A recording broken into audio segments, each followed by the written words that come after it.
Hello, students. So some of you said that you need some help with long-term borrowing. So I thought I would just quickly do a quick video to do a quick revision on long-term borrowing. So what do you need to be able to do for long-term borrowing? So basically, you know your long-term borrowing is the same as your bank loan, right? So long-term borrowing is same as bank loan, no significant difference, all right? It's just that long-term borrowing is what you call a bank loan in the financial statements. All right, a long-term borrowing is what you call a bank loan in the financial statements. So what you will need to do is, for this topic, you must be able to state what is the difference between bank loans and bank overdrafts. Now, this you can refer to your notes. I'm sorry for the screaming. All right, this you can refer to your notes. You can refer to your notes about for the difference between bank loans and bank overdrafts. Now, a lot of students also confuse interest expense as well as bank loans. They are different. All right, so interest expense are not the same as bank loans. They are different. Now, bank loans are basically money that you have borrowed from the bank, and it's usually one lump sum, one huge amount of money that you have borrowed from a bank. Whereas interest expense are interest charges on the bank loan. All right, and they are not part of the bank loan itself. Interest expense are separate from the bank loan. All right, so what you need to be able to do for these two items is you must be able to record the bank loans, you must be able to prepare the journal entry as well as the ledger, okay, for bank loans. Now for interest, in relation to the interest incurred, just to remind you again, interest incurred means the interest that is used, the interest paid, and the interest payable.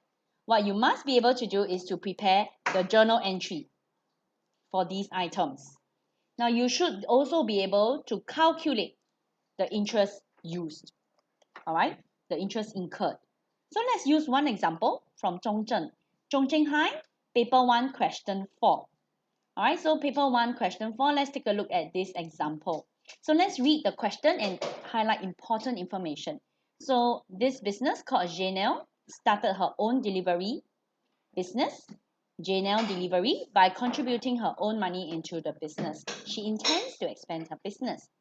On 1st of October, right, on 1st of October, the business took out a 5% loan from what bank for $800,000. At this point in time, a lot of students are very confused about this 5%. What is this 5%? Is it 5% of the bank loan? Is it 5% times 800,000, which is the bank loan? What is this 5%? So I just have to remind everybody that the 5% bank loan actually refers to the interest rate. This 5% is the interest rate. Okay, the 5% refers to the interest rate. It's not 5% of the bank loan, you know, the 5% refers to the interest rate. All right, now the entire bank loan amount is 800,000. This 800,000 refers to the bank loan. Now this bank loan is repayable equally over a period of 16 years. All right, so you have to repay your bank loan equally for 16 years. Okay, so they also tell you that both the loan and the interest is repayable by check, another piece of important information, on 30th of September every year. So every 30th of September, you would have to pay some loan and pay some interest. All right. Now, the financial year end for the business is on 31st of December. Okay, so what they have given you also is they've given you all these information. They have asked you to, they have told you that the interest expense for the year is 31st of December is 10,000. The interest expense for 31st of December 2020 is 39,375. And the interest expense payable at the end of 31st December 2020 is 9,375. They have asked you to prepare a few items. They have asked you to prepare the journal entries to record a few things. They have also asked you to prepare a bank loan account for the 2 years ended 31st of December. And actually, I thought that was what we're going to do first. We will prepare the bank loan account for 2 years ended 31st of December 2019 and 2020. All right. So you know that on the 1st of October, the business took out a 5% bank loan, and this bank loan is $800,000. And you also know that the business has to repay the bank loan equally every year for 16 years. And you also know that the loan that you need to repay is on 30 years of September every year. All right, so how should we prepare the bank loan account? Firstly, I would prepare this account. All right, so firstly, when I draw down the bank loan, all right, when I take out a bank loan on 1st of October, what is the double entry that I need to prepare? Now, of course, I will record bank loan from what bank? Increasing, right? Increase by $800,000. Now, $800,000, the banker is not just going to give you a briefcase full of money. They will probably just deposit the money into your bank account. So the other account affected will be cash at bank, which will also increase by $800,000. And this is what we are going to record in the very first year. We are going to record a bank loan increasing by 800,000. So that is what we have, a bank loan account. A bank loan account, the accounting rule is minus plus. So we will record bank loan credit or bank loan increase by 800,000. Now, what is the other account affected? The other account affected is cash at bank. And this happened on the 1st of October. Right? So I think this is still quite straightforward. Now, your year end is on 31st of December. So we know that there's got to be a balance brought down at the first day of the next year, which is 1st of January. So on 1st of January, you have a balance brought down of 800,000. All right, you have a balance brought down of 800,000. Credit. Why credit? Because a bank loan has a normal credit balance. Okay, so this is our first year, December 2020. Now the next year happens, something happens in the next year, right? So the information tells you that your loan and interest is payable by check on 30th of September each year. Now that means that on 30th of September 2020, which is the next year, in the next financial year, you will have to pay your bank loan. Now, we are not going to record interest here because you're paying the bank loan and paying the interest, but interest is not part of your bank loan. All right, remember just now we mentioned interest is not part of your bank loan. The interest is a separate account called interest expense. All right, so on 30th of September 2020, you will have to pay your first installment of your bank loan. What is your first installment of your bank loan? You previously read that the loan is repayable equally over a period of 16 years. So you would have to pay a bank loan of 800,000 divided by 16 years. All right, 800,000 divided by 16 years, is that like 50,000? I don't know. I guess it is 50,000. Yeah, it is 50,000. All right, so if you hit your calculator, you will find out that every single year, you will have to pay a bank loan of $50,000. And so what is the double entry that you are going to record here? What is the double entry that you will record here? All right, if you paid a bank loan, you will record bank loan from what bank? Actually decreasing because you don't owe them so much money anymore. And it will decrease by $50,000. Right? Now you pay by check. And since you pay by check, you will record cash at bank. Also decreasing by $50,000. So this is the double entry that you would prepare for payment of the bank loan. And we will need to record the payment of the bank loan ledger. So we're going to record bank loan decreased by $50,000. And that's what we are doing. Bank loan, debit, decrease by $50,000. Now, what is the other account affected? The other account affected is your cash at bank. Why? Because you paid using a check. What date did you record? Did you make this payment? You made the payment on 30th of September 2020. And so that is your entry to record the repayment of your bank loan. And of course, you will calculate the balance. Alright, the instruction is quite clear. You are to bring down the balances on both years. Alright, so if you bring down the balance, the next item that is going to be recorded will be your balance brought down on 1st of January, which is 750,000.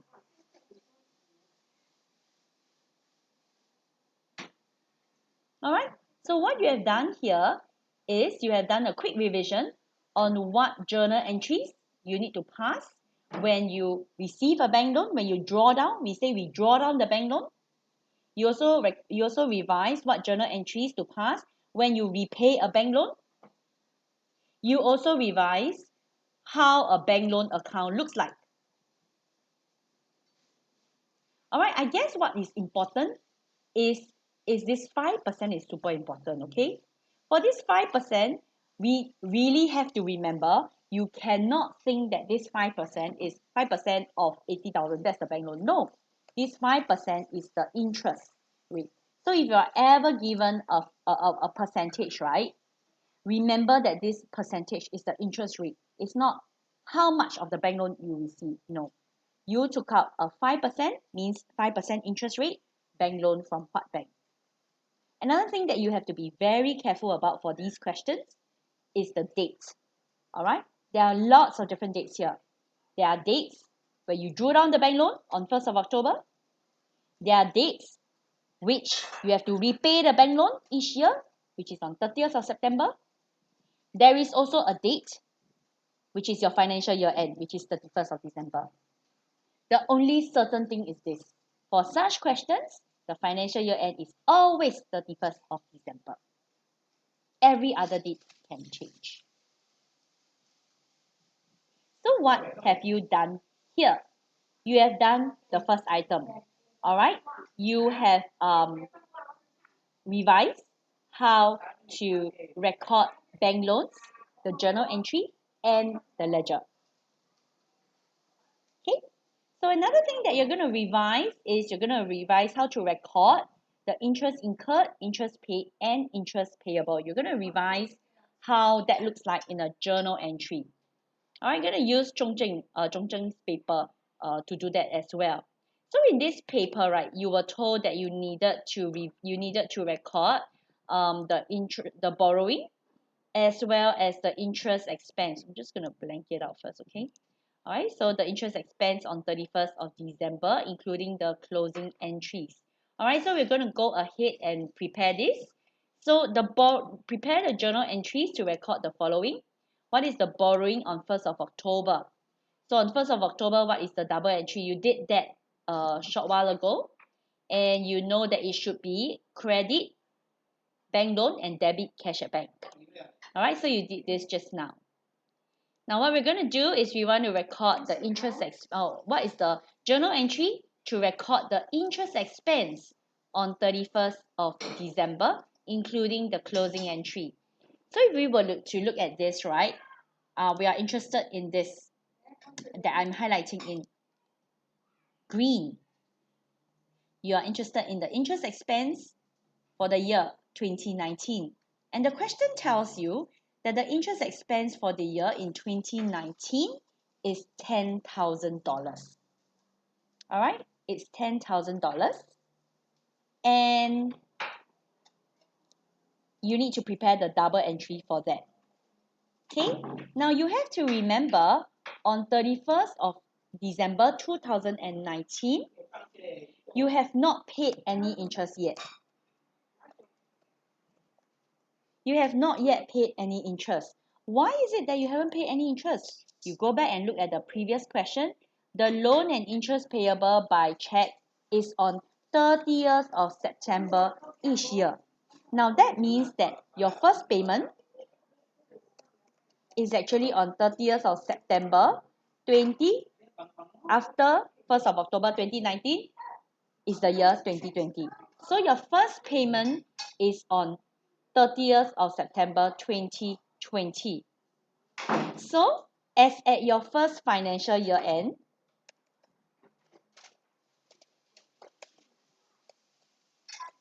your first financial year end, 31st of December 2019, you actually have not made any payment yet.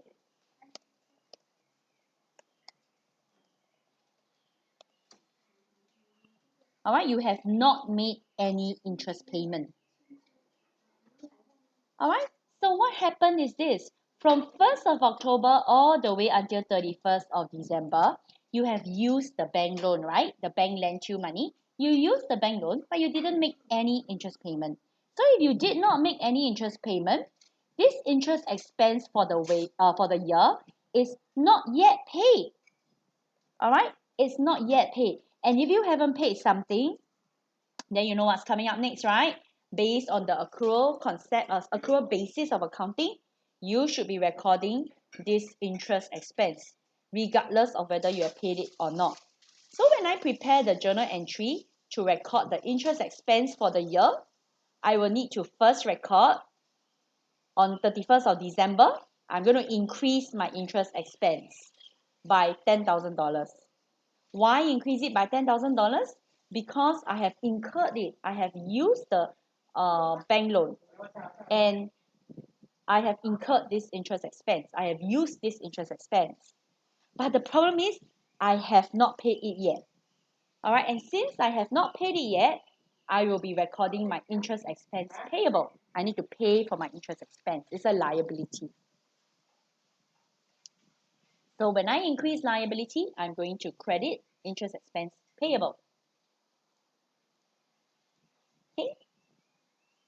Now, they tell you that they want also the closing entry. Alright, they also want the closing entry. So how should I record the closing entry? Now the closing entry depends on this entry, right? What is the interest expense? The interest expense is a debit of $10,000. So what you're going to do is you're going to credit interest expense. You're going to take out of interest expense.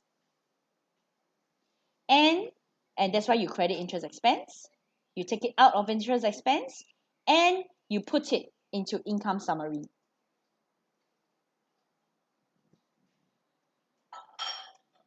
Okay, so these are your entries to record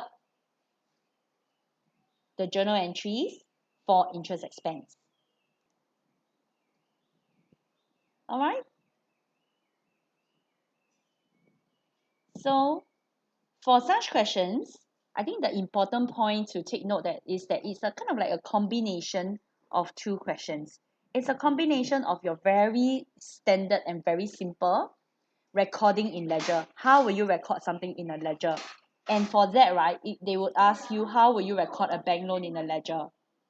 The second question, second topic that they are combining is really your income and your expenses. You know, your expenses payable, and they would calculate the expenses payable for you, but they might ask you how much of it is incurred, and they might ask you to calculate what is the interest incurred a year. All right, so that is something that you need to practice a little bit more and try out if you're not sure. So you could flip through some of the questions in your past year paper and try questions related to long-term borrowing. Okay, all the best.